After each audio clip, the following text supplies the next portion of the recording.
ہوئے کوہنا مشق صحافی، کالم نویس، میری آواز اور پی این پی نیوز چینل کے بیورو چیف اعجاز احمد طاہر اعوان کے اعزاز میں مسلم لیگ نون خیمہ ہاؤس میں ایک شاندار اور پرتکلف دعوت عشائیہ کا خصوصی اہتمام کیا۔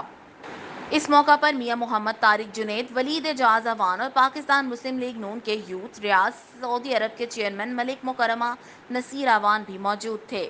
پاکستان مسلم لیگ نون کے ینگ یوتھ میڈیا گروپ کے چیئرمین اور نوجوان مسلم لیگی ملک مکرمہ نصیر اعوان نے کہا کہ مستقبل میں مسلم لیگ نون کی قیادت کی اہم ذمہ داری نوجوانوں کے کندھوں پہ آئے گی، اس لیے نوجوان قیادت کی طرف خصوصی توجہ دی جائے۔ نوجوان ہماری قیادت کا قیمتی اثاثے کا درجہ رکھتی ہیں۔ تقریب کے اختتام پر میزبان چودھری جمیل ربانی نے مہمان خصوصی اعجاز احمد طاہر اعوان کو قرآنی آیات کا خوبصورت اور یادگار تحفہ پیش کیا۔ اس کے علاوہ دیگر مہمانوں ولید اعجاز اعوان، میاں محمد طارق جنید اور ملک مکرمہ نصیر اعوان کو بھی قیمتی تحائف سے نوازا گیا۔ اس طرح یہ یادگار نشست رات گئے اپنے اختتام کو پہنچی۔ تقریب کے مہمان خصوصی اعجاز احمد طاہر اعوان نے اپنی اور بیٹے ولید اعجاز اعوان کی طرف سے بھی میزبان تقریب چودھری جمیل ربانی کے پرخلوص دعوت تقریب کا شکریہ ادا کیا۔